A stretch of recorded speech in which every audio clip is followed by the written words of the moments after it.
Welcome to this explainer. Look, I want you to picture something with me for a second. You bought a car. Maybe it was a few years ago. Maybe it was just last year. You needed it, right? To get to work, drop the kids off, basically just to feel like you had your life together. So you walked into that dealership, signed a mountain of paperwork, and drove off the lot feeling absolutely fantastic. It's kind of funny how that new car smell can temporarily completely erase your ability to do basic math. But then the payments started. Every single month, no matter what. Whether you had a stellar month or a terrible one, whether the bills piled up or life just threw you a curveball, that payment was coming. And well, it hasn't stopped since. So here's what nobody told you when you signed on that dotted line. When you actually sit down and ask yourself, what is the single biggest reason I can't get ahead financially? Your brain probably jumps straight to rent, right? Or groceries, or maybe all those little monthly streaming subscriptions. But the shocking reality is, it isn't any of those things. The biggest threat to your financial future is literally sitting right outside, parked in your driveway. Yep, it's your car. And today, we're going to dive into exactly why that is, using real data from 2026. And more importantly, we're going to talk about how you can take your financial power back, starting right now. Okay, let's jump right into Section 1, the silent wealth killer. We're going to look at some macroeconomic numbers right out of the gate, because once you see these, why everyone is feeling so financially squeezed is going to make perfect sense. $767. I really want you to let that sink in for a second. $767. That's the average monthly payment on a new car in America right now. Every single month, that money is just gone. Before you buy a single grocery, before you pay a light bill, and definitely before you put a single dollar into your savings. But guys, it actually gets worse. In the first quarter of 2026, 1 in 5 Americans who financed a new car agreed to a monthly payment of $1,000 or more.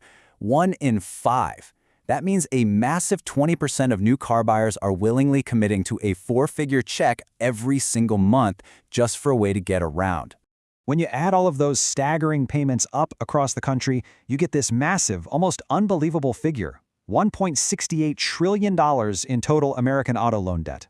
That's trillion with a T. And here is the number that should honestly send a chill down your spine. That figure is 37% higher than it was just back in 2018. In less than a decade, America's car debt has basically exploded. Now let's slow down for a second, because this next stat is absolutely the most alarming of all. Auto loan delinquencies, meaning folks who are 90 days or more behind on their car payments, have hit 5.2%. That's the highest level we've seen since the great financial crisis of 2008. And you have to remember, the car payment is literally the last thing people stop paying. When cash gets tight, people skip the credit card first, then medical bills, maybe even they slip on rent. The car is protected at all costs because losing it means you can't get to work. So when over 5% of people are failing to make the payment they protect the absolute most, it tells us something is deeply, deeply wrong out there. Which brings us to Section 2, inside the dealership trap. Look, this crisis is not an accident. We are dealing with a highly optimized system designed to quietly siphon away your money, and dealerships are absolute masters at it. The whole trap relies on this really brilliant psychological trick. You walk in, and the salesperson almost never talks to you about the massive total price of the car or the mountain of interest you're going to pay. Instead, they completely focus you on the affordable monthly payment. They'll say, hey, we can get you into this ride for only $700 a month. Your brain hears only, and it thinks, okay, I can manage that. But to create that illusion of affordability, they stretch your loan way out, completely hiding the massive total interest you'll pay over the life of the loan. To make that monthly payment feel small, dealerships are seriously pushing the boundaries of normal loan terms. Get this, loans of 84 months, that is 7 full years, now make up 23% of all new car purchases in 2026. Almost 1 in 4 new car buyers is trapped in a 7-year loan. A decade ago, that was only 10%. It has more than doubled. You are literally paying a massive premium just for the illusion that you can afford the car. Let's look at how this backfires in Section 3, the negative equity spiral. Here's where those ridiculously stretched out loans violently collide with the reality of how fast cars lose value. It creates what I call a downward financial spiral. The exact moment you drive that shiny new car off the lot, it loses value fast. In the first year alone, it typically drops 15 to 20%. By year 5, it's worth maybe 40% of what you originally paid for it. But on an 84-month loan, your actual debt balance barely moves at all. So the car is plummeting in value, while your debt is staying stubbornly, terrifyingly high. This whole dynamic creates something called negative equity. Very simply, it means you owe more on the car than it's actually worth. And right now, a record-breaking 31% of all trade-ins are currently underwater, almost 1 in 3. So picture this. Someone goes to trade in a car. They're told they're $6,000 underwater, and the dealership says, no problem, we'll just roll that gap into a brand new loan for you. You're starting your new loan $6,000 in the hole before you even turn the key. The cycle just gets deeper and deeper. Let's talk about the real damage here in Section 4, the ultimate opportunity cost. So what is this actually costing you in the grand scheme of things? We need to talk about exactly what this shiny piece of metal is stealing from your future. Let's do the math together. The average American keeps a car payment for their entire adult life, just rolling from one loan right into the next.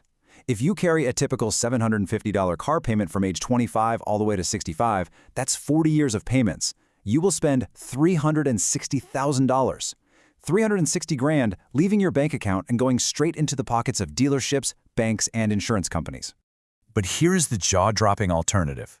What if, instead of making that $750 payment every month, you took just half of it, $375, and invested it into a simple index fund? Assuming an average 8% return over those same 40 years, you would have $1.1 million, literally over $1 million. That is life-changing wealth.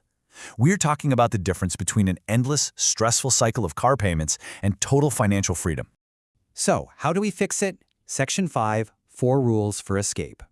Now, don't get me wrong, I'm not saying you shouldn't own a car. For most of us, it's a total necessity. But there is a massive difference between owning transportation and financing a lifestyle you can't afford.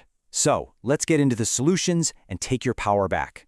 Rule number 1 is a strict ceiling, the 15% rule. Your total car expenses must never exceed 15% of your monthly take-home pay. And listen closely to this. That includes your payment, your insurance, your gas, and your maintenance. The whole shebang, all combined. If you take home $4,000 a month, your absolute ceiling for all car-related costs is $600. If you're above that, you're in the danger zone.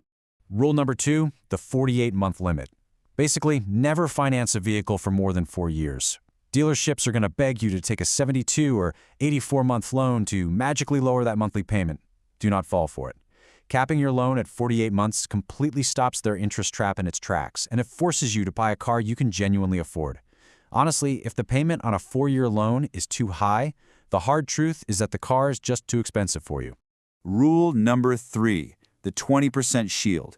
You gotta put at least 20% down on the vehicle. This is absolutely the most powerful step you can take to protect yourself from that negative equity spiral we talked about earlier.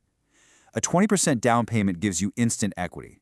That means if life happens, you lose the job, or you desperately need to sell or trade the car in, you aren't going to be trapped underwater.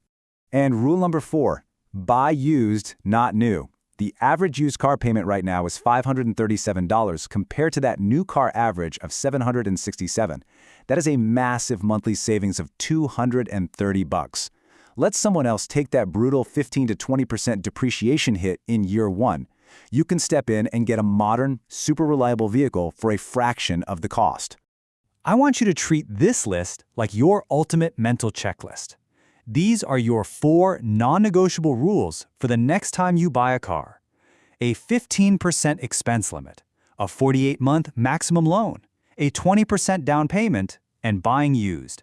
If you follow this exact framework, you are basically bulletproofing your finances against the whole dealership trap. Look, I totally get it. Pulling up in a brand new vehicle feels like success.